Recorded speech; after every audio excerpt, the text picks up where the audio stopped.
Good afternoon, everyone. Today, we welcome you all to the session with Ram Kumar Kankhani sir, who is the director at Indian Institute of Management, Raipur, and he has been in the education industry for so long. And we welcome you, sir, to the another session with collegeunion.com. Thank you. My first question to you is: you have held key positions at education institutes like XLRI or be it IIM Kozhikode throughout your professional career. What keeps you connected with the education sector, and how has your experience been so far with the institute? Thank you, Arun, for taking the pain and coming all the way to this institute, which is little away from the city. So, let me answer your question in two parts. Education is a sector which provides social impact, and my calling for looking at administrative positions in education sector came in 2010 when I realized that while you teach, you are doing great, but if you are part of the administrative process of education, especially higher education, the social impact part goes up drastically. What I'm trying to say is administrative positions of non-higher education, that is, let's say a school, the social outreach is more.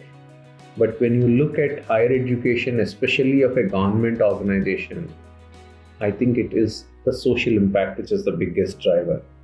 So to me, I think I would love to be connected with education sector simply for the social impact part. Regarding IIM Raipur, we've begin on a great note. I would like to thank the legacy, especially Professor Sahai and Professor Bharat Bhaskar, earlier directors, for taking it to this point and creating an institution with number 15 NIRF rank. You would agree that number 15 NIRF rank is not a joke, Right. in a 10-year time span. So I would say the institution is looking forward to progressing further from that lead. And that is what brings me to the table here. Thank you so much, sir. That was great.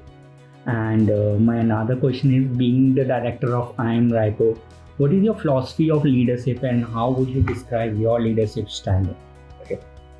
My philosophy of leadership can be quickly summarized in a triangle of three things. Leadership means it should be constructivist. Constructivist means you need to take everyone along. It cannot be positivist. Opposite of constructivist is positivist. So I'm saying first part of the triangle is constructivist. Second part of the triangle is future oriented. That is, have a vision. And that is what possibly we are pursuing. So the foundation of the triangle can be constructivist. One part can be the future orientedness and the vision part of it, and the third part is the values that we bring to the table as an organization. And a combination of these three results in the philosophy of my leadership style, and that I call as reflective leadership. Reflective leadership encompasses all these three things. Being a constructivist, that is ensuring that everyone is part of the journey, having everyone has got some shared values which we get associated with, and third, not looking at the past but look at the future and build on it. Right. So my next question is: how do you strategize about the key programs and plans for marketing and administration of IIM Raipur as a director here?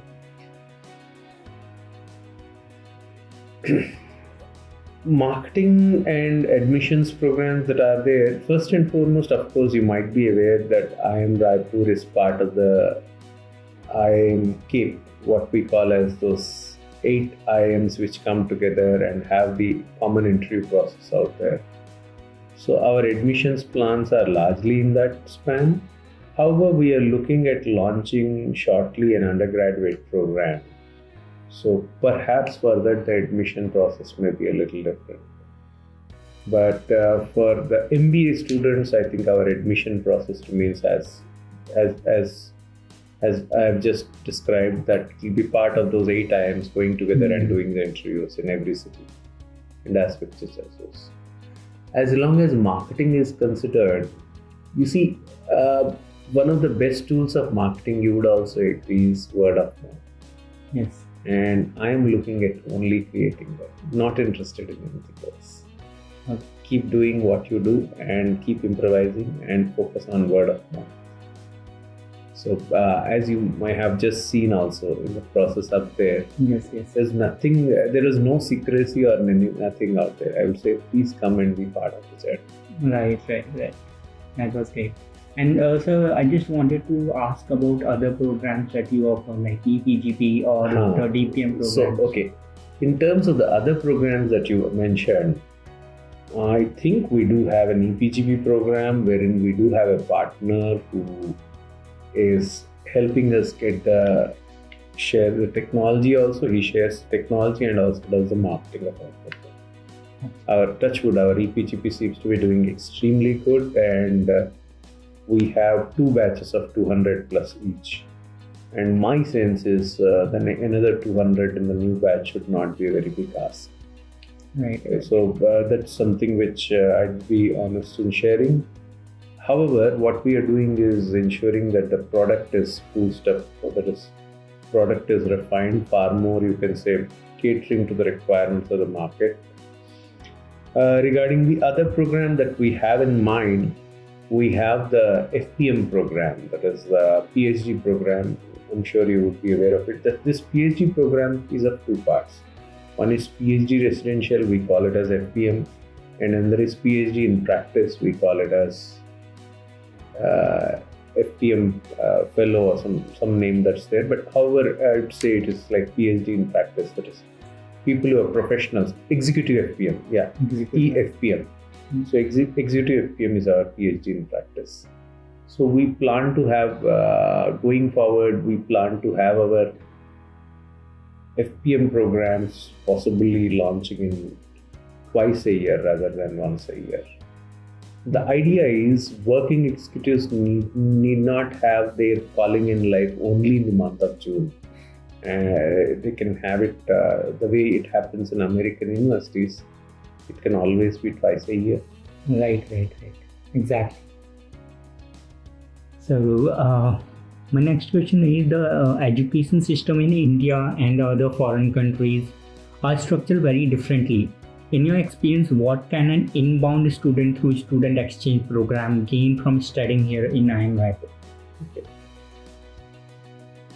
You see, the way IIM Raipur is located, central part of India, part and parcel of what we call as the Chota Nagpur Plateau. And in that sense, you would agree that it also is a belt with huge natural resources gifted by Mother Nature. Let's say in terms of mines, in terms of the variety of people around, that is the tribes that are around and aspects such as those. So anybody who comes to IIM Raipur not just gets a flavor of what the IIMs as a brand bring to the table, that is the students' intellectual capacity or the faculty. We as IIM Raipur would also be able to bring in the local culture, you can say, capture that essence of India, if I were to say, apart from just giving them quality students or quality faculty. So I wish you may like to visit the campus after 2 to 3 months and you would realize what I'm saying. Right. So to just give you an example, if you had seen our convocation also, we had integrated it with the local culture itself. I don't know. Did you get a chance to look at it? No, I didn't. Okay. If you watch the convocation of IIM Raipur, the latest one, Yes. you will see that the local culture is very nicely acknowledged between 9th to 11th minute. It will be a great idea for you to watch it. Right, I will be. And even there has been a difference from, I was part of this institute around 3 years back. And when I came now, it has drastically improved and developed because there was a few less buildings than now. And I wish that, according to your vision, this institute grows more, and I would love to visit again and see the differences. Most welcome. Yeah. So, my next question: any insights in how IIM Raipur could be more welcoming to the students of different races or be the economic backgrounds? We'd love to welcome people who are not just different genders. We'd also love to welcome people who are transgenders. We'd like to welcome people who are from different races also.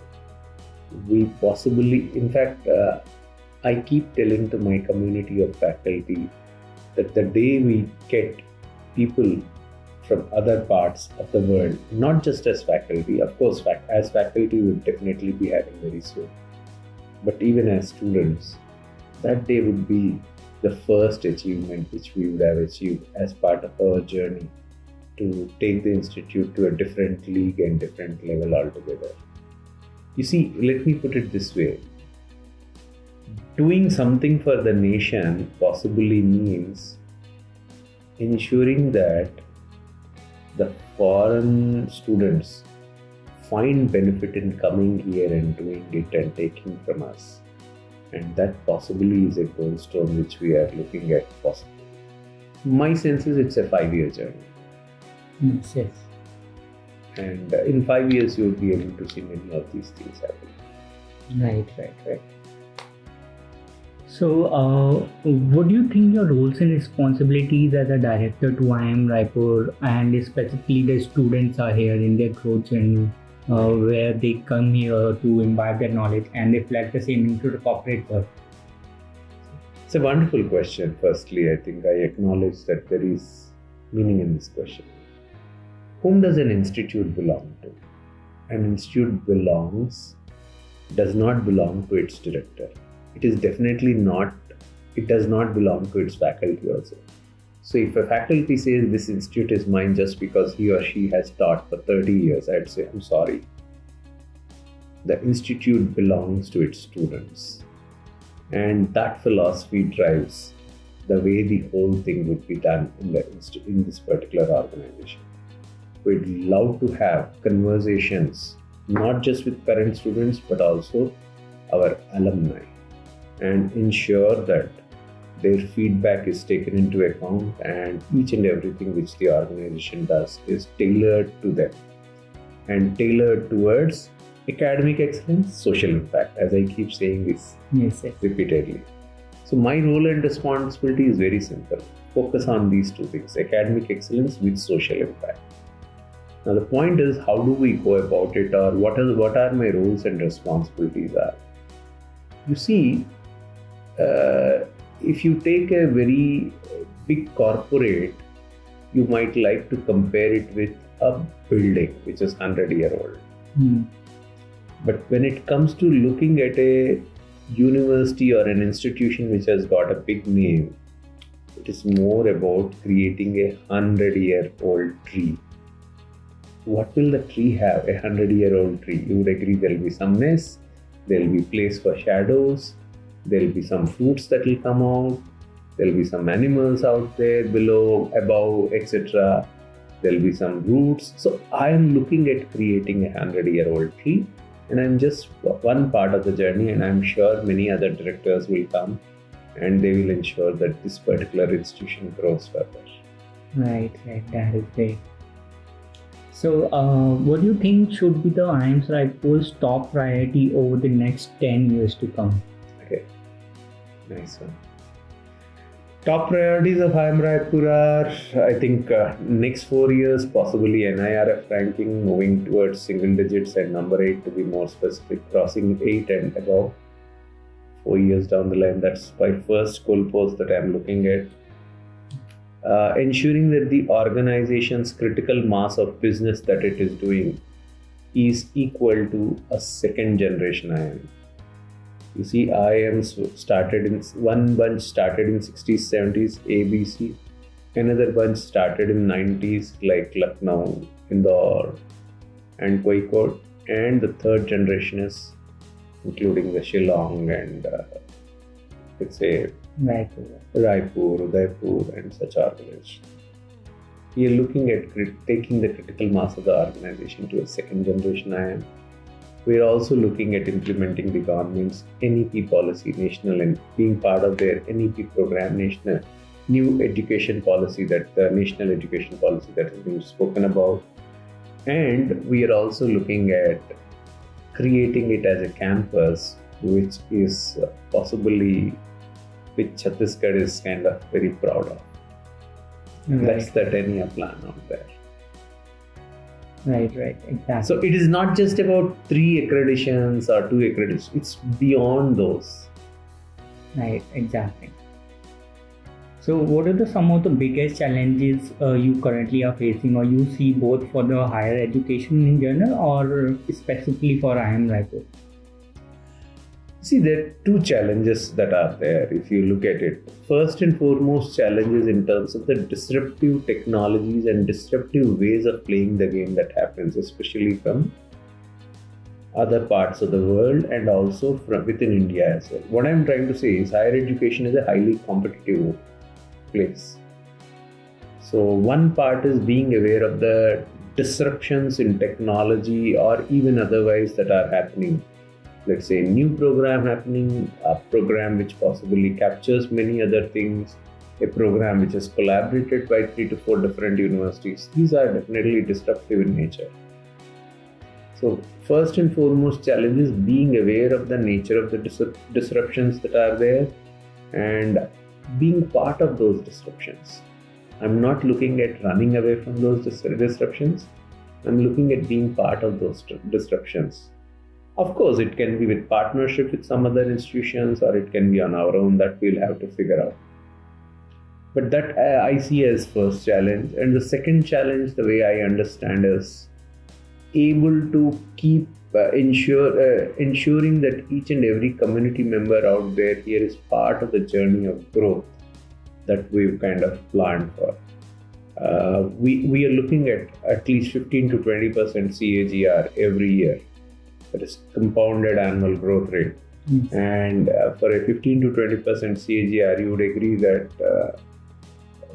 some of the members of the IIM Raipur family may not have experienced that in the past. So that's, I wouldn't say it's a challenge, but I would like to call it as an opportunity. So welcoming them to be part of this journey, identifying great intellectual talent in the market and hiring him or her as a faculty of this institute, that's also a challenge. Right.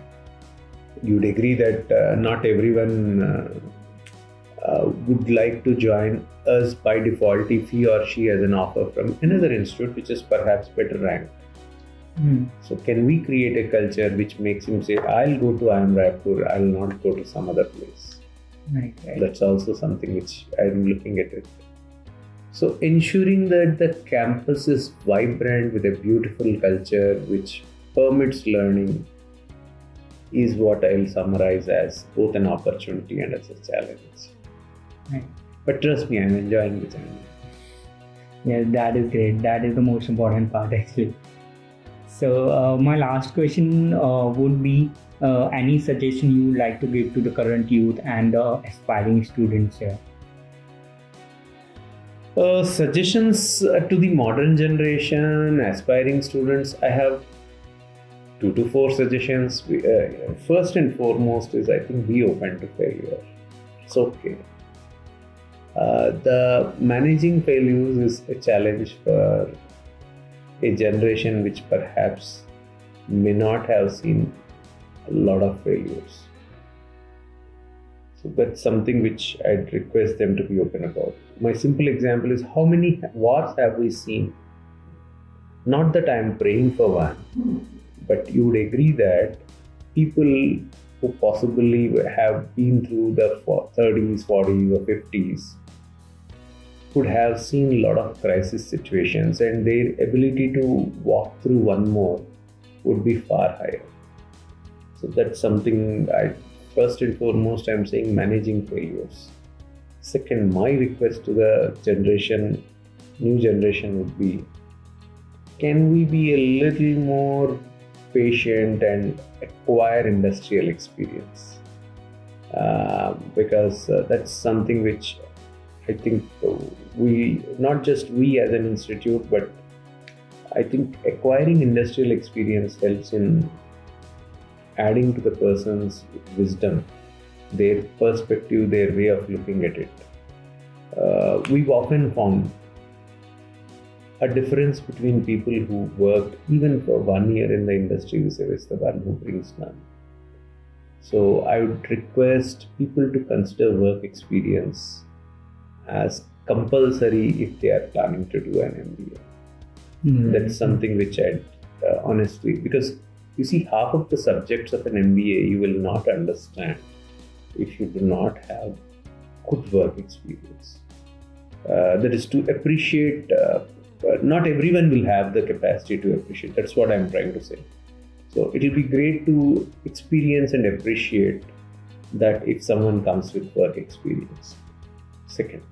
Third, I would request honestly, humbly the modern generation to take decisions on their own. It's fine, guardians are important, parents are important. I respect them, I'm myself a parent. But I think when it comes to taking decisions, I would like our young friends to take it on their own instead of getting guided or micromanaged by someone else. Right, exactly. Thank you so much, sir, Professor Ram, and we thank you sincerely for your time and your efforts sitting here and spending time with me. It was lovely interacting with you, and we look forward being part of IIM Raipur, and thank you so much once again. Thank you so much. Thank you. Take care.